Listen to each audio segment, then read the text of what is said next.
Assalamualaikum warahmatullahi wabarakatuh. Apa kabar anak ibu semuanya? Semoga anak ibu semuanya dalam keadaan sehat. Kembali anak ibu, kita jumpa minggu ini. Masih sama materi kita mengenai konflik, kekerasan, dan perdamaian. Kemarin ibu sudah menjelaskan ketiganya apa sih maksud dari konflik, kekerasan, dan perdamaian. Ibu harap kalian sudah paham ketiga tersebut. Sekarang yang kita bahas adalah mengenai macam-macam konflik yang ada dalam masyarakat. Karena itu di sini tujuan pembelajaran kalian adalah kalian semua anak ibu dapat mengidentifikasi macam-macam konflik yang terjadi di masyarakat. Ibu harap tergapai ini tujuan kalian. Untuk itu yang pertama ibu jelaskan adalah macam-macam konflik sosial. Macam-macam konflik yang ada masyarakat ini ada 6. Lihat, perhatiin bagannya yang ibu sediakan sekarang ini. Yang pertama adalah konflik pribadi.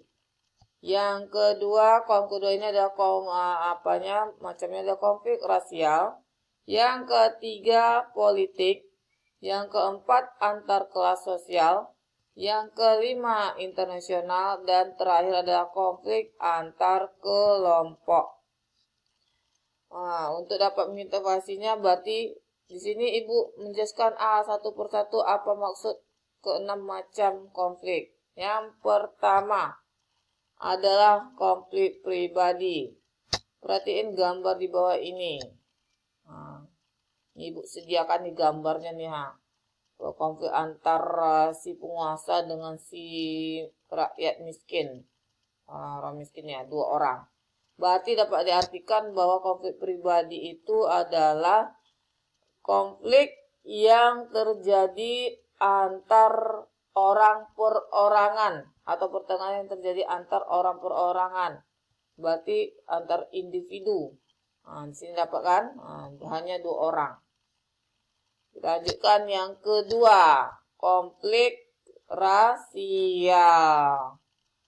Apa maksudnya? Sebelum kita tahu maksudnya, kita perhatiin gambar yang ibu sediakan ini. Di sini ada gambar ras kulit hitam. Berarti dari situ dapat kita artikan bahwa konflik rasial adalah pertentangan kelompok ras yang berbeda karena kepentingan kebudayaan yang saling bertabrakan. Di mana kelompok ini ras kulit hitam ini pingin diakui derajatnya sama dengan ras kulit putih.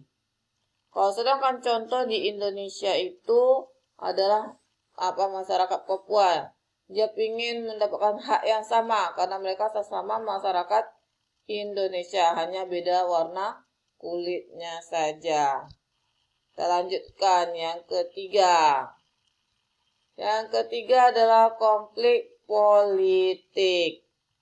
Perhatikan gambarnya, ibu ambil ada gambar demo mahasiswa. Dapat diartikan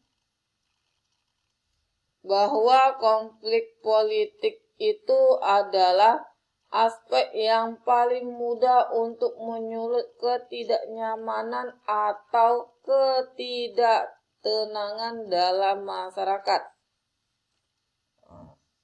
Berarti artinya hasil atau istilah misi yang ada dari politik di masyarakat itu dapat meresahkan masyarakat kalau tidak sesuai. Yang keempat, konflik antar kelas. Di sini sama ibu ambil contohnya dengan konflik pribadi, yaitu konflik perebutan lahan. Dari sini ibu dapat kita artikan bahwa konflik antar kelas adalah pertentangan antar 2 kelas yang berbeda. Karena itu ibu ambil contohnya nih. Nampak kan? Antara penguasa dengan si miskin. Berarti antara kasta kaya dengan kasta miskin, kelas atas dengan kelas bawah. Yang kelima, konflik internasional dapat diartikan di sini berdasarkan gambarnya. Nih, ya, perhatiin gambarnya apa? Gambar negara Cina dengan negara Amerika. Di sini menyatakan bahwa konflik internasional adalah pertentangan yang melibatkan beberapa kelompok negara atau blok karena perbedaan kepentingan. Berarti dua negara ini memiliki kepentingan yang berbeda sehingga menimbulkan konflik.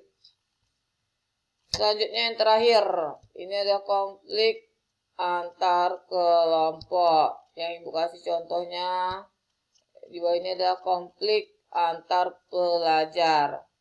Dapat diartikan bahwa konflik antar kelompok itu adalah persaingan dalam mendapatkan mata pencarian hidup yang sama atau pemaksaan unsur-unsur budaya yang asing. Nah, demikian materi pertemuan kita hari ini. Semoga kalian semua dapat memahami materi yang Ibu kasih hari ini. Bagi yang tidak paham, silahkan bertanya di classroom. Sekian, terima kasih. Assalamualaikum warahmatullahi wabarakatuh.